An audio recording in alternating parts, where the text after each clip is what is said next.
It's 8 o'clock. This is the UK Tonight. Coming up, a former journalist at the Daily Mirror speaks out on the phone hacking culture at tabloid newspapers. After the judge in the Prince Harry trial suggested that Piers Morgan did know about hacking at the Mirror, I'll be speaking to one of his former employees, ex-showbiz journalist Dean Piper. He wants to lift the lid on what really went on. There were certain people on each desk, and they were usually away from the main throng of the editorial team. So, on showbiz, for example, we knew what they did, and we knew that their exclusives were coming from the phones. Also tonight, homeless for Christmas. We have a special report on the record number of children in England, almost 140,000, currently living in temporary accommodation. I'm going to speak to Love Island contestant and violence against women campaigner Sharon Gafka as the government promises a crackdown on drink spiking. And the 12 saves of Christmas. I'll be joined in the studio by chef and TikTok star Mitch Lane, who's got some top tips to help look after your finances this festive season. All that's come and much more on the UK Tonight.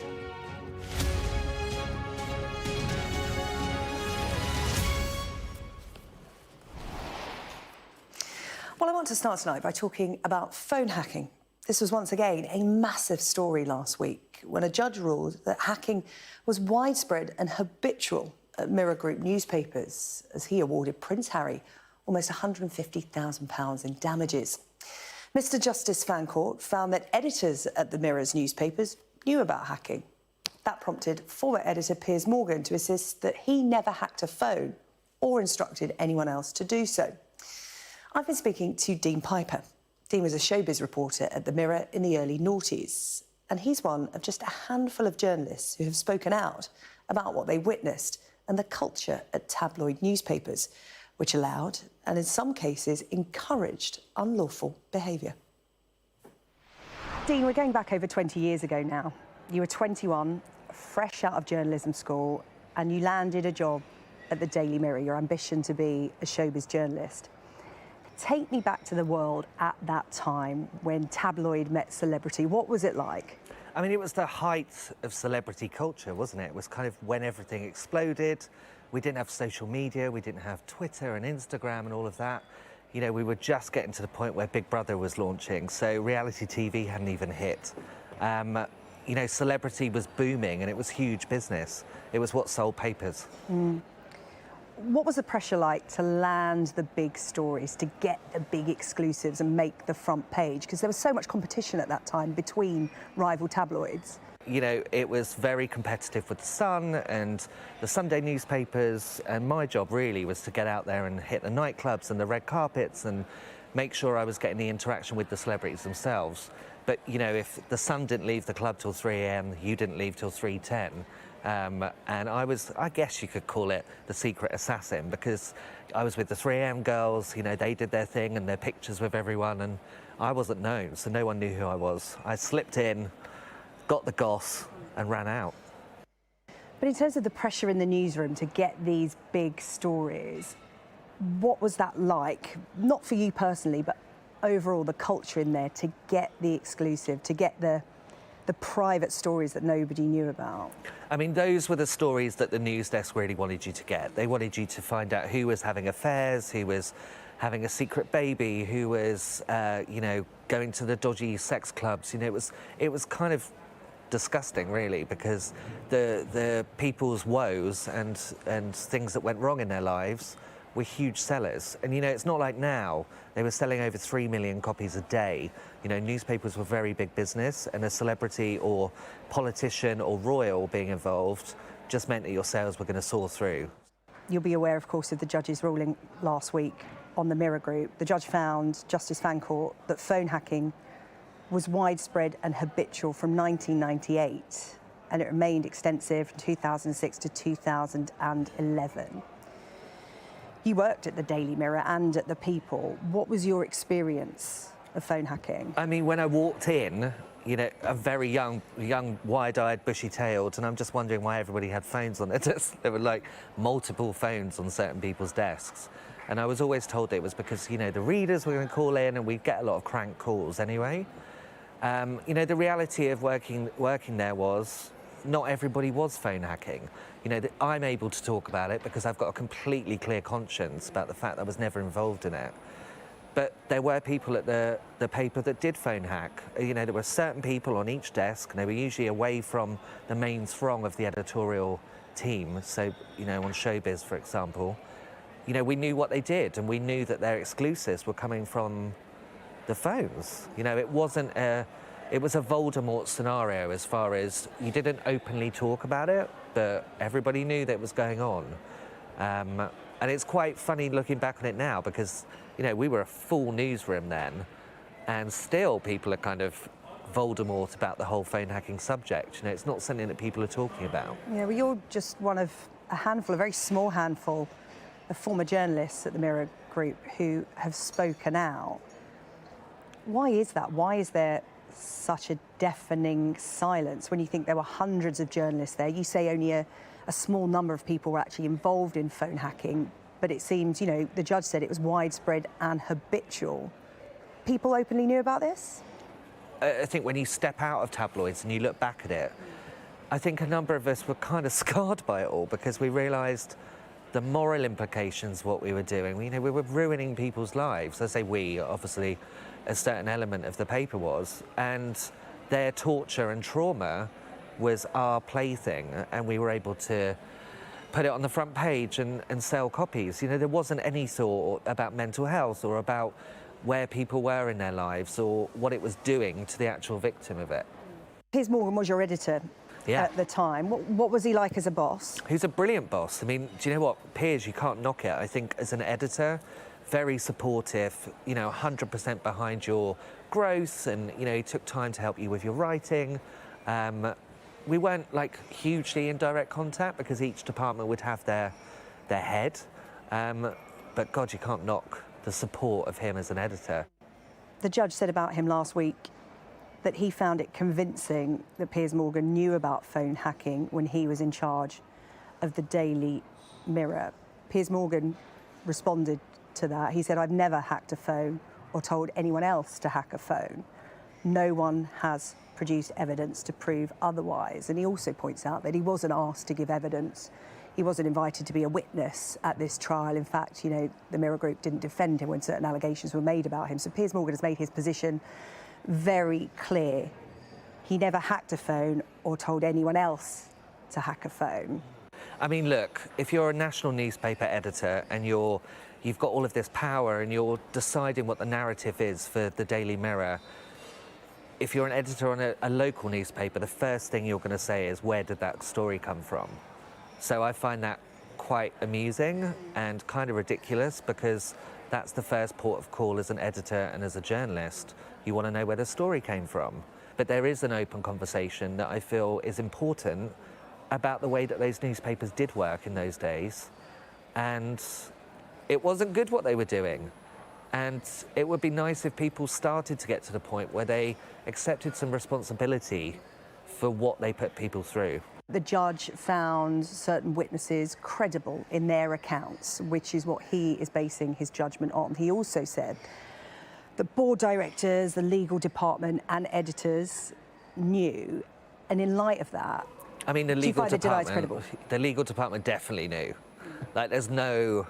you can remember that they would waft in and they knew what was going on. I don't know about the board directors, Sly Bailey. I can't work out. Because you didn't have any direct dealings with them. I was but the 21. legal department you did. Yeah, exactly. I mean, they'd always come down, and if you ever had a problem with legalities on a story, then they were part of the process of trying to get the story over the line. Phone hacking is what this particular trial has centred on and what the focus has been on. But Justice Fancourt acknowledged that other forms of dishonest information gathering were prevalent. Yeah. What did you know about, and what during your time at the Daily Mirror and the People were you asked to do? The worst thing that I was ever asked, and it was probably ultimately what made me walk from the job at the People, was Coronation Street star Tracy Shaw. You know, she was having a lot of issues in those days, addiction problems, but she was very big news. She was on the front cover all the time. And I was called over at one point and said that I was going to go to a spa and I was going to have a spa break. And I thought, brilliant. And they said, and you're going to have a bunch of flowers and we're going to put a bug in it and we're going to deliver it to Tracy Shaw. And then we booked you the room right next door to her, and you're just going to stay up all night and write down everything that's gone on. And I went, no, I'm just not doing that. And just point blank refused. And I guess, you know, there's enough whippersnappers that want to further their career that probably would have bugged the flowers, but it's not morally right, and it's kind of illegal. And also, you're kicking an actress when she's down. Showbiz desks at that time, was the illegal gathering of information the main source of stories, do you think? You never did it. You did it the traditional way, red carpets, building relationships with celebrities. But do you feel like the big exclusive, the big scoops mainly came from underhand means? I mean, look, the phone hacking is, you only have to look at the front pages in those days to just realise how many stories were coming from that. It wasn't just the odd one, it was endless amounts. You know, even, you know, speaking to people like Dan Evans, who were at the paper, and, you know, you could say he was groomed into doing the phone hacking at the Mirror Group. He's a former journalist who was one of the original whistleblowers on it. Exactly. Yeah. So he was there, I think, just after I moved, but he was at 2003. You know, their job was to make a database and to have the PIN codes and to do that as a career. And I feel like, even though I wasn't involved in that, we've all gone through a cathartic kind of process, and almost like a PTSD of realising what we were being told to do, and the normality of what we were doing as part of that newspaper group. It wasn't acceptable. Because the narrative has been, a lot of the time, they're celebrities, they should know how to play the game. Yeah, I mean, this is the Prince Harry aspect, isn't it? Because, you know, so much of what's being written, and I completely get, you know, the male journalists, and people are going to really rip him to shreds. He's done a book, he's exposed the royal family. Let's just reverse this.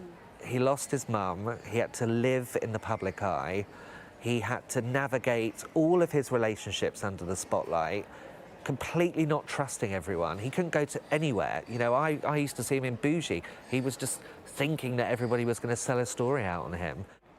Prince Harry is almost one of the last ones standing when you look at how many celebrities have settled for various different reasons, whether it's the legal fees, you know, just wanting to have an end to it all. Yeah. You know,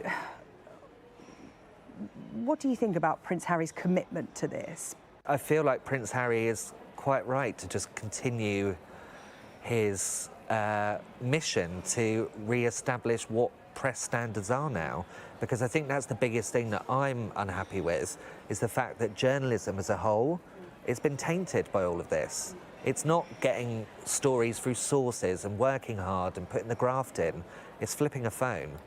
Is there anything that you want to say? Obviously, you sit here today and you're talking to me because you have a clear conscience. You've had 20 years to reflect on this, and people have come up to you, and when they find out where you work, the first question they ask is, did you phone hack? Yeah.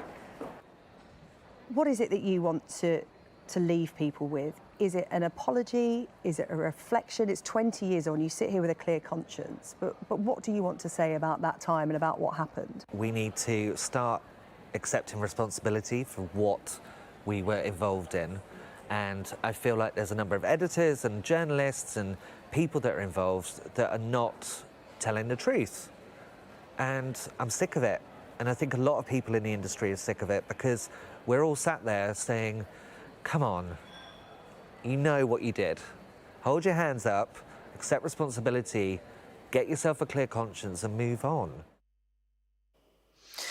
Well, thank you to Dean for speaking so candidly. He did make claims there about what he was asked to do during his time at the People newspaper, a title that no longer exists. But it's clear now that hacking and some, let's face it, pretty grubby methods of information gathering were a normal part and parcel of life at a tabloid newspaper.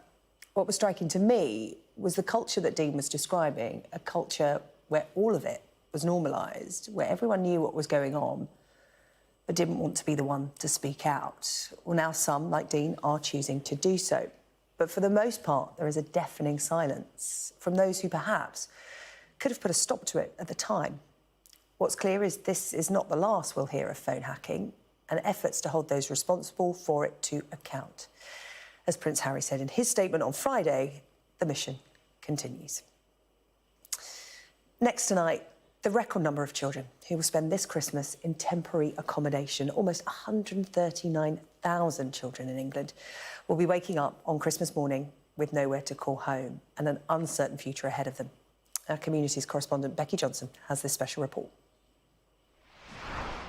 This is our room for Christmas. Nothing glamorous. Adam, his wife and children never thought Christmas would be like this. It's the bed we sleep on, and right next door, our children's bed. They've been homeless since September. This hotel room is emergency temporary accommodation. Our bathroom. We spoke outside as they're not allowed visitors. We're resigned to the fact that we're going to be here for Christmas, no doubt. They were placed here after being evicted from their family home just as Holly began secondary school. We were evicted through no fault of our own. We always paid our rent and everything like that. It was just the landlord wanted to sell up at the time. They'd lived happily there for 8 years and done nothing wrong, but suddenly and unexpectedly had to move out. They're now on a long waiting list for a council house. Adam works as an electrician. Holly's mother is a teaching assistant. They never expected to end up homeless. Quite scary, because we don't really have anywhere to go. Quite soul-destroying, really. Holly is one of almost 139,000 children in England who'll spend Christmas in temporary accommodation like this. That's more than ever before, as the number of homeless families has reached a record high. The road where Adam and Holly are staying in Birmingham is lined with B&Bs that have become shelters for people who've run out of options. A few doors down, Nadia and her 3 teenagers live here. They have to eat, study and sleep in this cramped, run-down hotel room. We can't fold our clothes. We have to just keep them in bags, and that's just because we're in temporary accommodation. We could get a call tomorrow to say we have to go.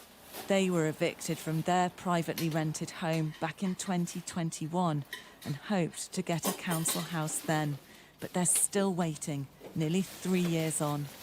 It becomes unbearable after a while, just like we're in a prison, just 4 walls. Families are becoming trapped for years in hotels due to a chronic shortage of affordable housing. And the bill for temporary accommodation for councils in England has soared to £1.7 billion a year. If you take one particular case, one particular place, we calculate that almost 50% of people who are housed in temporary accommodation in the private rented sector in London will be there for around 5 years or more. It gives little hope to children like Holly. Holly, what would be your Christmas wish? To get a house and to make my family, especially to make my family happy. They are simple requests from one child of thousands stuck in places like this. Becky Johnson, Sky News, Birmingham. Again, a massive thank you to Holly and her family for talking to us, for talking to Becky, who joins me now in the studio. Becky, that's a tough watch. And just listening to Holly's family and the others that you spoke to, the reasons behind where families get to this situation, as we heard, it's through no fault of their own. We saw Holly and her family, they're so happy in their family home not so long ago, and now they find themselves in temporary accommodation. Yeah, we're seeing, I suppose, a perfect storm, if you like. There has been, for many decades now, a shortage of social housing in this country, a shortage of affordable housing. Yeah. We've seen private rents go up to record highs. We've also seen, bills go up. The cost of living is hitting everybody. And I suppose each family has a tipping point beyond which they simply cannot afford to keep up with the rising costs anymore. And what we're seeing is families like Holly's family, who this time last year, it just wouldn't have crossed their minds that they would be homeless. They had a family home, 2 working parents. But they just can't afford now to keep a roof over their children's heads. And I think, there will be other families who are watching that in the same position. The number of homeless children this year is 14% higher than last Christmas, so a huge increase, and the highest it's ever been in England. Just shows you how the cost of living has really taken hold this last year. And you talk about, Holly's family being a family with 2 working parents, people watching at home. And it just shows what a precarious position people are in now. Like you said, you may have two parents in the household with two full-time jobs, but you're only, you know, one rental payment away from being essentially homeless. It does. And I think, you know, everybody, you know, wherever you live in the country and whatever your sort of financial position has noticed the cost of living crisis. It's hitting everyone in their own way. But of course, for each family, there will come a point when they just can't afford it anymore. And sadly, in Holly's family's case, you know, they'd been renting a property for 8 years. The landlord hadn't really put the rent up. The landlord goes to sell the property. I mean, rental prices now compared with 8 years ago, absolutely extortionate. It was just not something that they could afford. But then the problem is, where do they go? And I think that, you know, nobody thinks that it's acceptable that families are living in one bedroom. But where else do they go? There's just nowhere for them to go. There's no council houses. By law, families shouldn't be in accommodation like that more than 6 weeks. Well, Nadia's family have been in a hotel room for 3 years. And that's the problem. Families then get stuck on waiting lists for houses. And there are so many people waiting, there just aren't enough for everybody. Well, Becky, a really important story to highlight. Thank you so much. We'll follow this closely on Sky News. Thank you. Still to come on the UK tonight, happy to be home for Christmas. We'll have the latest on Alex Batty, who's back in Oldham after 6 years missing in Europe. Why thousands of XL bully dogs won't be put down when new laws take effect next year. We'll have the details. And 2 people are taken to hospital after this gas explosion in Blackburn.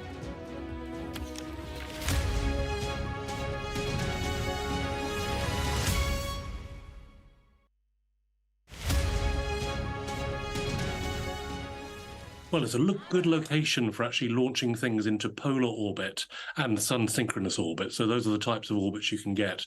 You basically can fly out over the sea and take the spacecraft into that type of orbit from there. So the good thing about it is, you know, it is sea, which is down the range, as it were, from the launch site. And so if there are any accidents or anything like that, it doesn't affect land. So it's a good remote location. Of course, there are other locations around the world for launching satellites. Florida, of course, which NASA uses, and other US things. And then the European Space Agency, which is part funding this development, uses French Guiana mostly, which is just above the equator. That's a great place to be launching satellites which are going into equatorial orbits, because you can use the spin of the Earth to actually speed them up. But with this one, this is going into sun-synchronous orbit and to polar orbit, and this is well suited for that. Well, potentially it gives another launch option for the international, community which is interested in launching satellites. So you can launch satellites for this sort of orbit. The type of satellites you can launch are things like weather satellites, but also observation satellites, so things which are looking at crops and remote sensing type of things. So anything which is looking at the ground with photos, that type of satellite can be launched from this type of location, because that's the type of orbit which is well suited for this sort of thing. So this is one of the potential options around the world, so it just adds to the possibilities. But the UK Space Agency is very keen to develop this in the UK. The UK has a really big and growing space sector with lots of people employed in it, and so this gives them some extra possibilities for launching satellites. So it's an exciting development.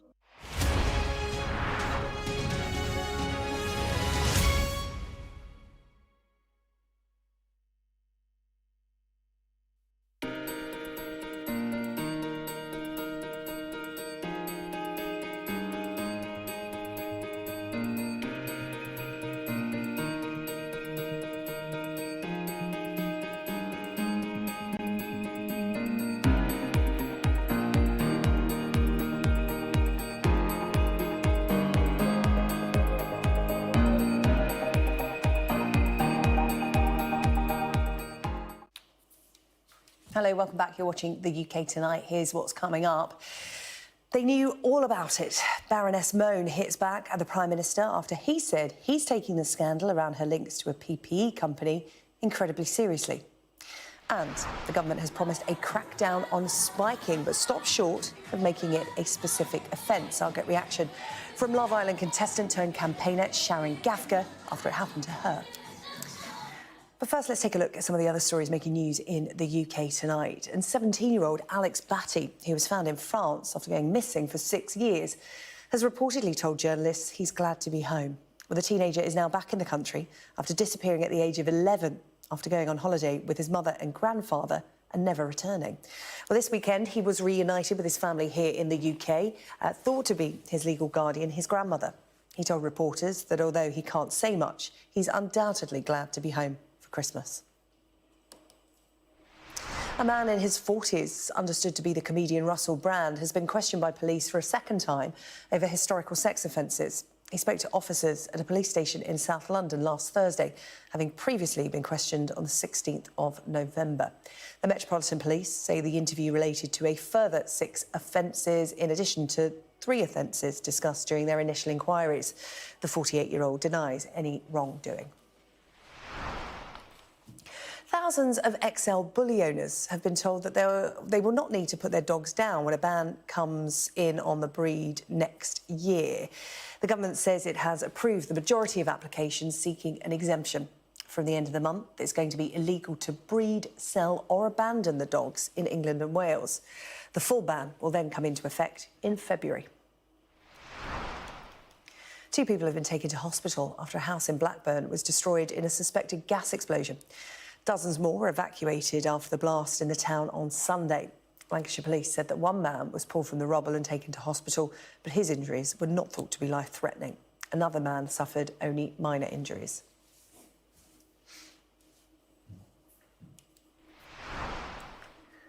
Michelle Mone has hit back at the Prime Minister after he said that he was taking the scandal around her links to a PPE company incredibly seriously.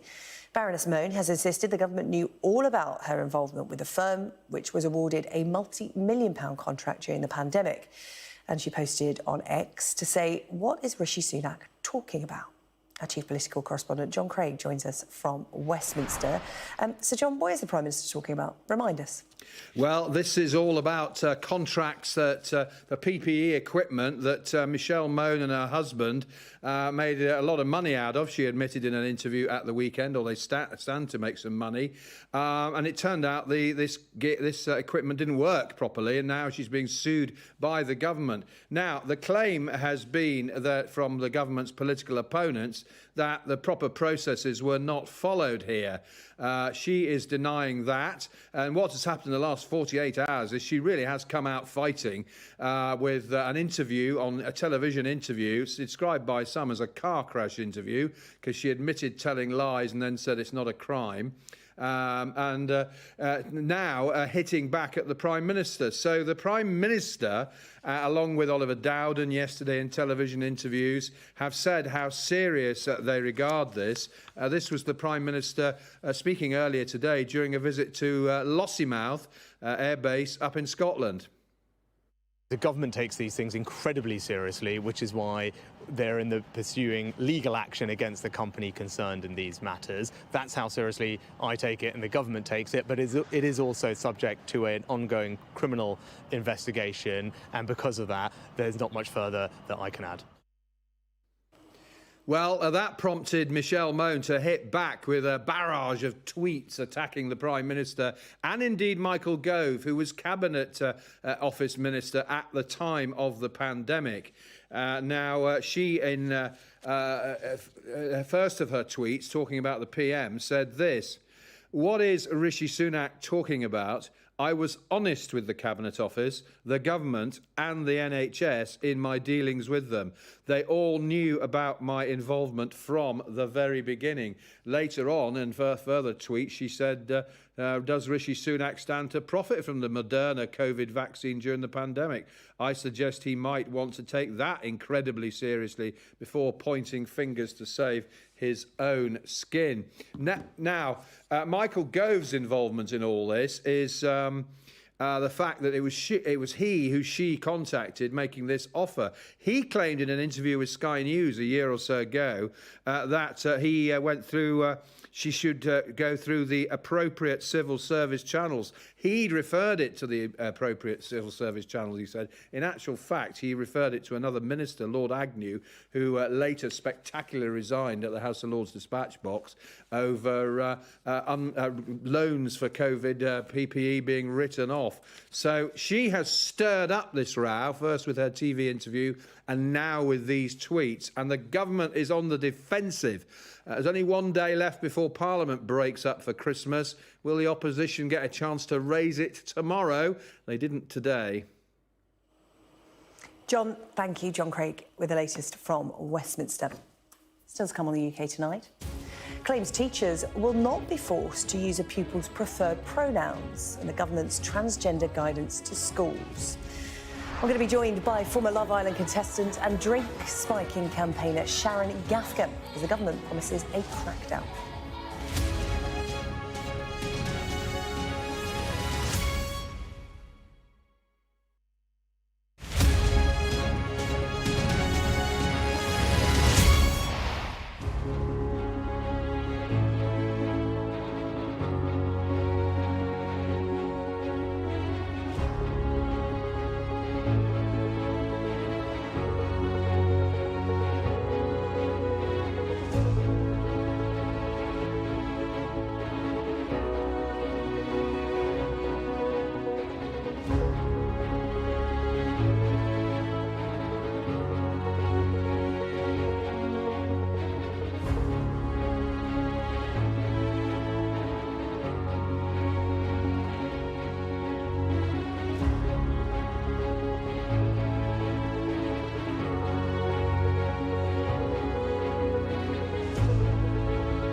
Welcome back. Testing kits and training for door staff are to form part of the government crackdown on spiking. Spiking is when someone puts drugs into another person's drink or directly into their bodies without their consent. Police in England and Wales are receiving more than 550 reports of spiking every month. But despite pressure from campaigners, ministers have stopped short of changing the law to make spiking a specific criminal offence. Sky's Becky Cottrell has this next report. It can be very difficult to prove someone has been spiked. Important information if a victim wants to go to the police. Now the government is looking at providing on-site testing in nightclubs. Vince Dovey's company has already supplied kits to bars in Shrewsbury. It means if someone thinks they or a friend might have been spiked, they can get their drink tested. The vast majority of tests are negative, but people do feel safer. Bars have seen an upturn in trade, which is important. So how does it work? What you do is you put a straw into the drink, take out a bit of the liquid and drop it onto these two patches on the strip. Now you have to wait 90 seconds to see the result, whether your drink has been spiked or not. Now if it hasn't been spiked, those patches will remain the same colour. But if your drink has been spiked, the pink patch, which tests for GHB, will turn blue, and the yellow patch, which tests for ketamine and other substances, will turn orange. Research into test kits is one of the measures the government plans to introduce. Spiking is an insidious act with potentially life-threatening consequences. No one should have to worry that a substance has been put into their drink or that they could be targeted with a needle. The Home Office says there will also be more training for door staff to spot any worrying behaviour. Poppy Reed-Pitt believes she was spiked in Nottingham in 2020. She says the door staff treated her appallingly. I was very lucky, actually, in that instance that I had friends around me that were carrying me about and taking care of me. So I don't remember this myself, but apparently they carried me outside of the club and said, like, we need some help, like, they're in a bad way. And she said, oh, leave them in the gutter, that will teach them their lesson. Poppy welcomes training and testing, but says more needs to be done. What happened to these people that do everything right? They test their drink, they report in a timely manner, say the police turn up and they're brilliant, they're slay, you know, but what happens to that person when people leave their house? They're still left with the idea that somebody wanted to harm their body. Somebody probably wanted to rape them or take advantage of them. Poppy, like many campaigners, also wants spiking to be made a separate criminal offence. The government says it only plans to clarify that spiking is illegal under existing legislation. Many victims want to send a much stronger message to potential perpetrators. Becky Cottrell, Sky News, Shrewsbury. Let's bring in now Sharon Gafka, former Love Island contestant. This happened to her. She had her drink spiked and she now campaigns for people who've had it happen to them as well. Thank you so much for coming in to talk to us. This is good news today, right? To some extent, it's good news. Obviously, the Home Office have fallen short of making it a standalone offence. I completely empathise with that if they're trying to get it this side of the festive season. It's a very long and lengthy process to make a standalone offence. Obviously, the other measures that you've included in the package is something that all campaigners welcome, because changing the law doesn't do anything if you're not going to put other measures in place to actually tackle the crime itself. Talk to us about those new measures. How are they going to make a difference, do you think? I think that actually testing venues is super important. For me, in my own story, had a test kit been made available, we could have easily identified, well, I knew which drink it was, but we could have identified it, had some sort of evidence to go down a criminal prosecution route if I wanted to. And whereas that wasn't possible because we didn't know that we could do that. And also having venue staff being able to be made aware of what to look out for, the signs to look out for, means that, you know, had I not been with my friends or had I been on my own, or if they'd also been spiked, if it was a shared drink that had been tampered with, somebody could actually advocate for us as opposed to being like, this is just a group of really irresponsible drunk women and that they should just be left to it. Sharon, what happened to you? You were out for lunch with friends, right? Yeah, I was out for lunch. And I always make onus on the fact it was broad daylight because people automatically assume that if you've been spiked, you've at some dodgy party and you've been around some dodgy people. Club or whatever. Yeah, and that is not always the case when it comes to spiking. In fact, majority of the people I've spoken to isn't generally the case. So for me, I was out broad daylight having lunch with my friends, you know, chicken, fish, wine. Nothing was weird. Yeah. I turned around to one of my friends and said, I don't feel very well. I don't know what's wrong, but I just don't feel right. And I felt really anxious. My face started to change. My speech was getting really slurry. I'd made it to the bathroom, locked myself in a cubicle, and that is the last thing I remember. How scary was that? When I regained consciousness in A&E, it was absolutely terrifying, you know, because it was still during national lockdowns. Other friends and family weren't allowed in, so I was completely on my own. I was covered in blood, vomit. I'd lost control of my lower bodily functions. on my own, none of my belongings, absolutely terrified, couldn't tell you where I was, couldn't tell you my name. And I was just, they ran some tests on me, didn't tell me what tests they were running, and then discharged me and sent me home with my friends in an Uber. Since you came out publicly and told your story, so many people have got in touch with you with similar stories. We talk about spiking, and I was just reading out some of the statistics there, over 500 reports of spiking a month. Very little, if any, prosecutions. What's the scale of this problem? I think that because the attitudes towards spiking is so relaxed amongst society, you know, we automatically blame the person, you know, they've probably taken something and then regretted it, or it went wrong. Or they just drank too much, which is often the assumption people make if they see someone falling about in a social venue. Yeah, so I think that, you know, the way we treat victims and survivors of spiking is one of the reasons why when people actually come to report it, they don't get the support and help they need, because there is such a bad attitude amongst it with society and within policing. This is what we were saying earlier, that this is why so many people felt comfortable to come and talk to me about this story, sometimes for the first time since it happened, because they know that if you're coming and talking to me about it, there is no judgment. You're going to be completely supported and be believed. And I think that if we replicated that in society and within policing, more people would be able to come forward early enough to actually collate evidence to go down a prosecution route and try and get successful prosecution. Because, as I said, prosecutions are sort of, in this, given the scale of what is happening, the ones we know about, I mean, there's hardly any prosecutions happening. Did you ever find out who carried out the spiking to you? Did you get any form of justice? I mean, no. I think that I always say, it's a really weird way to say that I was unfortunately a lucky one, that I had friends that were very vigilant around me. That meant that the secondary crime that would have taken place never actually got to take place. So, you know, while what happened to me was really traumatic, we managed to stop it before it got even further. But that's not always the case for other people. And, you know, people might dismiss this, but it is violence against women. And I know that you campaign on that broader platform. But, you know, I was just talking to my producer before we came on air. It's yet another example of women having to watch their drinks, to, you know, look at their surroundings. That's pretty exhausting, right?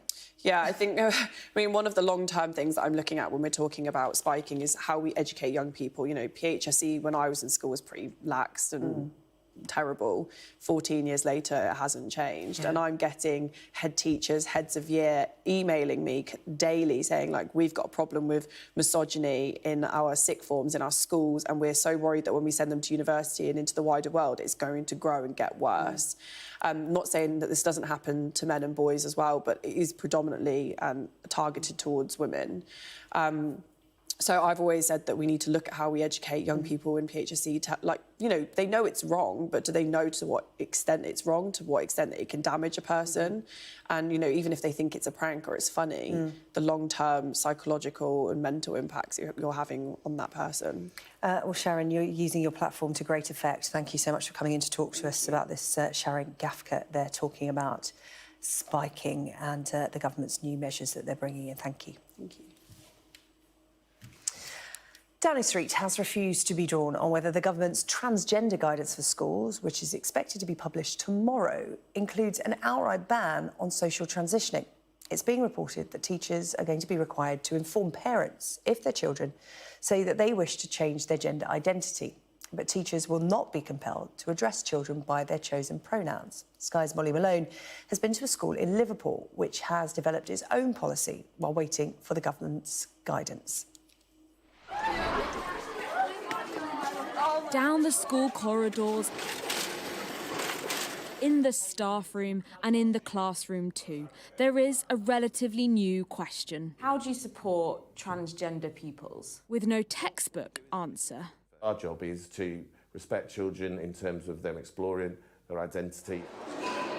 New government guidance will advise schools on how to do that. It's about whether a teacher should allow children to socially transition, that's use a different pronoun, name or change their appearance, and whether they should inform their parents about it. At this present time, I don't notify parents when children are questioning anything about themselves growing up unless I thought that they were at risk. It's about them having a supportive environment where they can explore a whole range of things. There will be parents, not just here in Liverpool, but across the country, that find the idea of that exploration and not knowing about it concerning. If we don't create a positive experience, they won't come to school and they'll be more unsafe. There are around 30 children at this school in Liverpool that identify as trans, non-binary or gender fluid. They have gender-neutral toilets, play mixed-gender sports and have neutral uniforms. Here, they've made their own policy. Just because a piece of guidance is going to be published from the DfE, that's not going to change anything that we're doing. And they say it works. They'll change names on social media. They'll change pronouns on social media. 1 minute they'll be called Liz, the next minute they'll be called that. And whether it's allowed in schools, you're not going to stop it not in school. For Jack, not his real name, socially transitioning at school made him feel accepted. The reason why it was so important at school for teachers to use my correct pronoun was just so I could focus on being at school and learning and interacting socially with my peers, as opposed to feeling like, oh no, I'm in an environment where I feel uncomfortable. Some politicians want socially transitioning to be banned altogether, but that was seen to go against equality laws. Nick Fletcher sits on the Education Select Committee.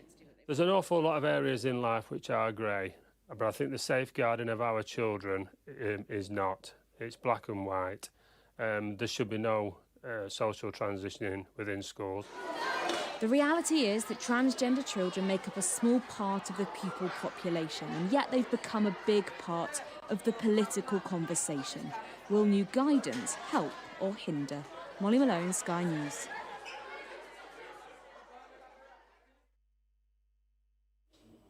Coming up on the UK tonight, we're going to be discussing the 12 saves of Christmas with TikTok chef Mitch Lane, who's got some tips for you for an affordable festive season.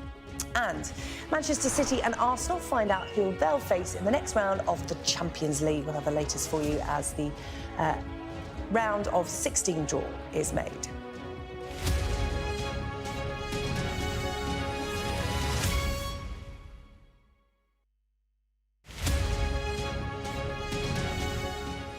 I'm Helen Ann Smith. I'm Sky's Asia correspondent, and I'm based here in Beijing. My most memorable story was covering the extreme zero COVID restrictions. A massive COVID wave is sweeping this city, but officially, almost no one has died. This is a 4-lane dual carriageway, completely shut off. Some things are being allowed in, but actually the only thing we've seen coming out is an ambulance. The message from China is clear. This is a modernized military, absolutely able to fight an international war if needed. Is this military ready? We are prepared to face every kind of challenge. My biggest challenge is adequately telling the stories of the Chinese people, even when the authorities would prefer me not to. Hey. By the rules, we are allowed to film in the streets. To the left. I will always remember the atmosphere at the Shanghai protests. It was an electric mix of excitement, fear, and defiance, and a sense that history was being made. It's hard to express just how incredibly unusual these scenes are in China. There are people who are afraid. On the streets of Xinjiang, there is still a tension. Heavy police, a sense they're always watching. It's really an incredible eeriness to this place, and it just is completely abandoned. The Chinese housing market, for so long a driver of growth, is now a real liability. We take you to the heart of the stories that shape our world.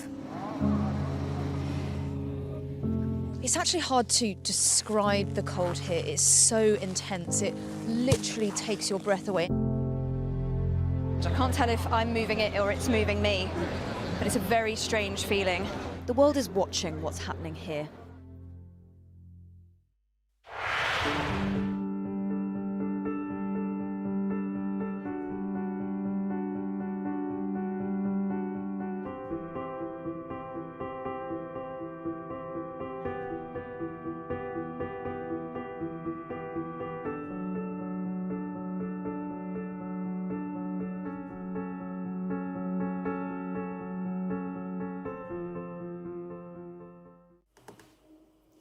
Coming up, the chef and TikTok star who says he can cook Christmas dinner with all the trimmings for just £20. That's on the way. Jules, you'll stick around for that, won't you? I mean, that sounds good.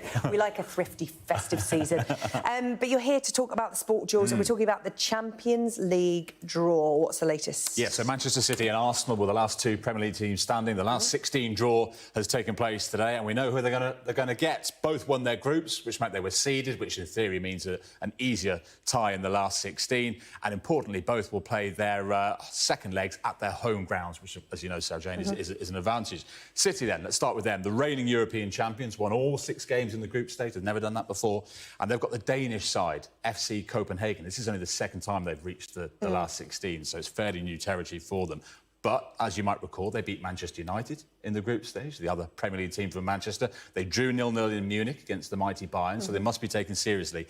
They are the lowest-ranked team, though, so this is a pretty dream draw for City. As for Arsenal, the other Premier League team still going. They've never won the Champions League. It's 17 years since they reached the quarter-finals. But I think Mikel Arteta won't be losing too much sleep over his draw as well. They've got a great chance. They've got Porto of Portugal in the last 16. Those ties take place in February and March. Worth remembering, this year's final is at Wembley. And you just wonder whether there might be an all-Premier League affair. Quite a few hurdles to clear before we get to that. Yeah, let's not get ahead of ourselves. Yeah. City winning last year's tournament, of course, means that they're now taking part in the Club World Cup. What's happening there, Jules? Yes, that's in Saudi Arabia this year. It's taking place at the moment. City, their reward for winning the Champions League is they come in at the semi-final stage. They play tomorrow. Not great timing. It's slap bang in the middle of the busiest time of the domestic football calendar, but it is a chance for City to become just the 4th English side to win it after Chelsea, Liverpool and Manchester United. And with the latter two, at the end of that season, they both won the Premier League title. So it didn't hinder their chances by going off to far-flung lands to compete in this tournament. Different. Exactly.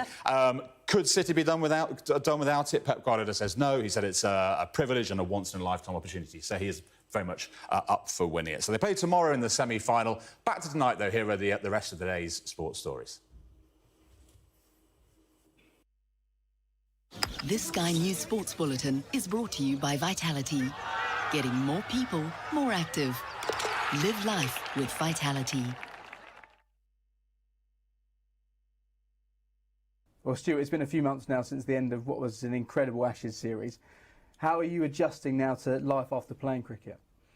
Yeah, really enjoying it. You know, I think ultimately finishing on my own terms was really important for me, and I knew that I wanted to finish by my last ball playing for England.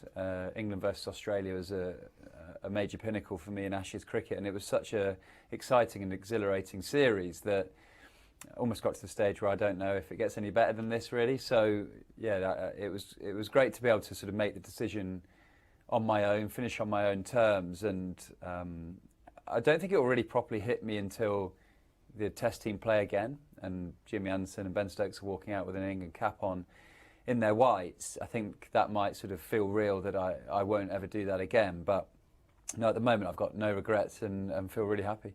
In the book you spoke about the fact that retirement only really came to you during the Old Trafford tests. So you came to a massive decision quite quickly. Yeah, within 10 days, I think. So yeah, it was pretty stressful. You know, ultimately, any time you walk away from something you love. This Sky News Sports Bulletin is brought to you by Vitality. Time now for a look at the weather. Warm memories wherever you go.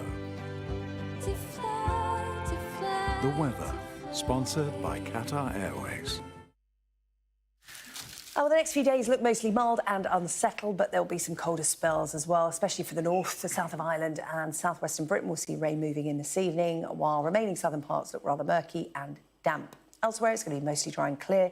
The northwest, though, can expect some showers. The south of Ireland, that's going to be wet for a time tonight, drying up later, while England and Wales will mostly turn wet from the west. Northern parts, meanwhile, will see a scattering of showers. The weather, sponsored by Qatar Airways.